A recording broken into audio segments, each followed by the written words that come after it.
Dans la parasha de Chayei Sarah, la Torah nous raconte la fameuse histoire de le Shidduch qu'Eliezer a fait pour Yitzhak avec Rivka.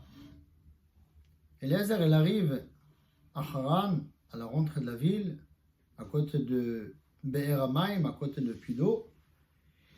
Et là, Eliezer fait une demande à Kadosh Baruch Hu qui lui donne un signe pour trouver la fille pour le fils de son maître, Yitzhak Avinu.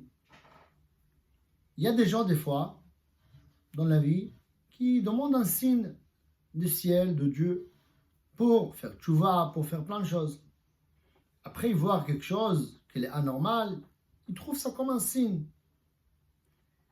Mais là, ce n'est pas simplement un signe qu'ils demandent. Ils demandent un signe avec plusieurs étapes. Ils demandent un signe dans le détail. Qu'il y a une fille, qu'elle va venir pour épuiser l'eau. Je vais lui demander, donne-moi à boire. Il va me donner à moi. Et aussi, il va donner au chameau. Tout ça se réalise sur place, comme c'est marqué dans la Torah. Terem kila ledaber, veine Rivka yotzet. Elle n'a même pas fini de parler avec le Kadosh Baruch Hu. Et Rivka, elle sort de la ville pour épuiser l'eau. Et tout ce qu'elle a demandé, de le moins de détails, se réalise. Pour Eliezer, le signe est clair. C'est sûr que c'est elle, la fille, pour Yitzhak Avinu. C'est pour ça, Eliezer, il n'hésite même pas. Et directement, encore bien avant qu'ils soient arrivés chez eux, il leur donne déjà les bijoux. Et il a compris que c'est elle la kala pour Yitzhak Avinu. Ensuite, Eliezer, il demande est-ce qu'il y a une place à la maison chez Bethuel, chez ses parents. Elle dit bien sûr. Et Eliezer, avec Rivka, il rentre dans la ville, il va à la maison de Bethuel. Bien sûr, la famille d'Avraham Avinu, il propose d'abord Achmasat Orchim. Viens, assis-toi, tu manges. Et lui, il a dit non. Avant de manger, je veux dire qu'est-ce que j'ai à dire. Et voilà, Eliezer, il raconte toute l'histoire. Depuis Avraham Avinu, qu'est-ce qu'il a demandé.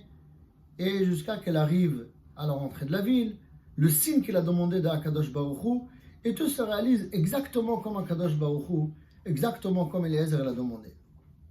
Même Bethuel, Lavan, la femme de Bethuel, la maman de Rivka, tout le monde, les trois y répondent, mais Hashem Yatsa Adavar.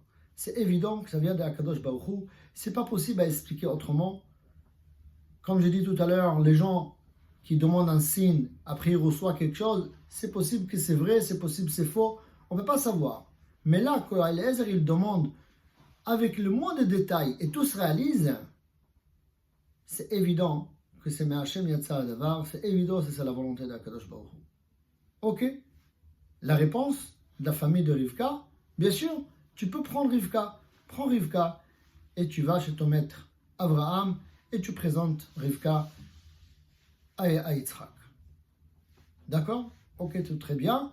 Maintenant on s'assoit, on mange. Ils sont assis, ils ont mangé, ils ont bu. C'était déjà tard, la nuit. Eliezer il ne pouvait pas retourner chez son maître Abraham, alors ils ont proposé qu'il dort là-bas sur place. Le lendemain, normalement c'est le moment qu'il doit prendre Rivka et retourner chez Abraham, d'un coup, son frère Lavan et sa mère, il dit non, peut-être pas tout de suite, peut-être qu'elle va rester un moment, peut-être un an, peut-être 10 mois, il y a 1000 mois à ça, peut-être un petit moment, et après on va le renvoyer. Bien sûr, c'est Hashem Yatsa Adavar, c'est évident que tu vas le prendre, mais pas tout de suite, peut-être encore un petit moment. Et la question qu'on doit se poser, qu'est-ce qui a changé entre hier, à la veille, qu'ils étaient d'accord, qu'ils ont été clairs pour eux, mais Hashem Yatsa Adavar, on ne peut pas t'empêcher de prendre Rivka, et aujourd'hui, plutôt d'un coup, après qu'ils ont dormi, après qu'ils ont mangé, après que tout était très bien, il y a quelque chose qui a changé dans leur tête. Qu'est-ce qui a changé dans la tête de la famille de Rivka? Comme toutes les Sefer Bereshit, comme toute la Torah, on traverse l'histoire, la Torah, il nous donne des enseignements. La Torah, il vient nous enseigner des choses qui concernent notre vie. Et peut-être on peut expliquer. En fait, l'histoire de Eliezer avec Rivka, avec sa famille, ça correspond un peu à notre vie. Eliezer, ça correspond à nous. Des fois, dans notre vie, on voit des choses claires. Claires, on sait que la Torah c'est Emet, on sait que c'est Akadosh Baruch Hu, c'est le maître du monde, on sait que faire une mitzvot c'est bien, faire une averot c'est mauvais. C'est clair pour nous. Yetzer Hara, elle ne peut pas venir à nous tourner la tête. Elle ne peut pas nous dire faire une avera. Yetzer Hara, ça correspond à Bethuel, Lavan, la femme de Bethuel, la maman de Rivka. Ils essayent en péché. Leur but, c'est essayer en péché. Le but de Yetzer Hara, c'est essayer à nous empêcher faire Torah et mitzvot. Mais il dit la Gemara, jamais le Yetzer Hara, il vient et nous demande faire une avera. Si Yetzer Hara, il vient nous demander de faire une avera d'une manière simple, bien sûr qu'on ne va pas l'écouter. Imaginez-vous, Yetzer Hara, il demande quelqu'un à faire Avodah Zara. Hors de question, bien sûr que non. C'est clair, Akadosh Baruch Hu c'est Emet, Akadosh Baruch Hu le maître du monde. La Avodah Zara, elle n'existe pas. Au Chas de Shalom, il peut nous demander manger pas cachère. Personne ne va manger pas cachère comme ça d'une manière simple. Prends quelque chose pas cachère et manger. C'est évident qu'on doit manger cachère, c'est clair pour nous. Ça, même Lavan, même Bethuel, ils sont d'accord. Yetzer Hara aussi, elle est d'accord qu'on ne va pas faire, on ne va pas se transgresser des averot, on va écouter Akadosh Baruch Hu. Mais là, le danger. On s'assoit, on mange, d'une certaine manière, Yetzer Hara, il va se représenter comme un ami. On s'approche, on ne voit pas le danger. Il est là, il est avec nous, on est bien avec lui. Et là, Yetzer Hara, il vient avec des petits changements, des petites choses qui vont nous rentrer dans nos têtes. Bien sûr qu'il faut faire Torah et Mitzvot, mais modifier un peu, de petites modifications. Yami Mo'asa, bien sûr que tu vas le prendre, bien sûr que tu vas respecter Torah et Mitzvot, mais peut-être modification, peut-être pas tout de suite, peut-être plus tard, peut-être une petite chose. Je ne vais pas respecter exactement la mitzvah comme c'est marqué. Oh, la avera, c'est pas grave si je ne vais pas faire, si je le fais. Bien sûr, en gros, je ne vais pas faire la avera, mais un petit détail de la avera, c'est pas très grave. Là, le Yetzer Hara, il vient. Et c'est ça qui est marqué dans la Gemara. Hayom omer lecha asekach. Aujourd'hui, il te demande de faire ça. Demain, il te demande de faire autre chose jusqu'à que tu rentres dans sa poche. Et là, il va te dominer. Là, il va te tourner la tête, faire des averot. Ça, c'est l'enseignement que la Torah va nous enseigner. Il faut faire attention à Yetzer Hara.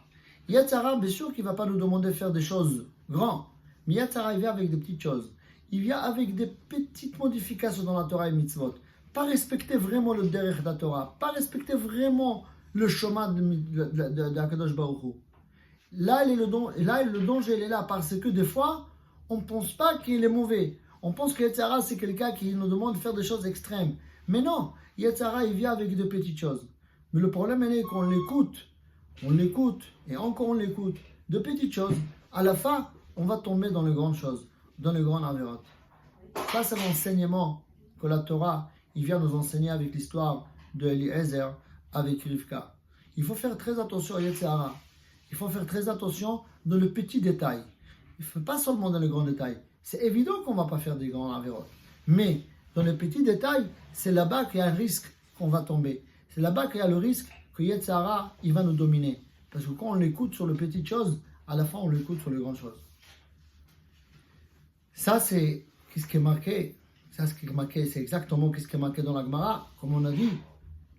Que Yetzer Hara, Ayom omer lecha asekach, ou Mahar omer lecha asekach. Aujourd'hui, il te dit faire ça, et demain faire ça. Et à la fin, il va te demander même faire Avodah Zara. Ça, c'était la vanne. Ça, c'était Bethuel. Effectivement, ils ont essayé d'empêcher Eliezer. Comme ça marqué dans le Midrash, qu'ils ont essayé de tuer Eliezer. Ils ont mis des poisons dans le manger. Le malach est venu, il a tourné des assiettes, il a changé des assiettes. C'est pour ça que Bethuel est mort. C'est vrai. Ils voyaient, les Yetzer Hara, ils essayent de nous empêcher de faire des mitzvot. Mais ça ne va pas marcher comme ça. Il ne va pas réussir. Mais sa réussite, elle est où? Dans les petits détails, dans les petits trucs. Il va nous modifier des choses. Il va nous rentrer dans la tête par respecter exactement Torah et mitzvot comme il faut. Et de là, on doit faire très très très attention. Et comme ça, c'est marqué dans la Gemara, Masechet Kiddushin. Sofer Rachar la Tzadik, Umevakesh la'amito. Le rachat, c'est le Tseara. Le tzaddik, c'est nous. Tsofer rachat la tzaddik. Le rachat est la tokosa. Il nous cherche. Il cherche comment on peut nous piéger. Il cherche comment on peut nous faire tomber. Et il sait très bien qu'on ne peut pas nous faire tomber directement. Mais il va nous piéger sur les petites choses. C'est pour ça qu'on doit faire très très attention. Et qu'Akadosh Baruch Hu va nous aider, Be'ezrat Hashem, à surmonter sur les petites épreuves, sur les petites missionnotes, sur les petites choses que Yatzara nous demande à changer. On va rester fort et respecter Torah et Mitzvot comme il faut. Et en fait, quand on respecte Torah et Mitzvot comme il faut, Akadosh Baruch Hu nous donne Se'ata Dishmaya à surmonter sur les épreuves qui sont encore plus grandes et sur les nisyonotes. Et quand Yetzirah nous présente des fois des choses encore plus grandes, Akadosh Baruch Hu va nous aider, Be'ezrat Hashem, à surmonter.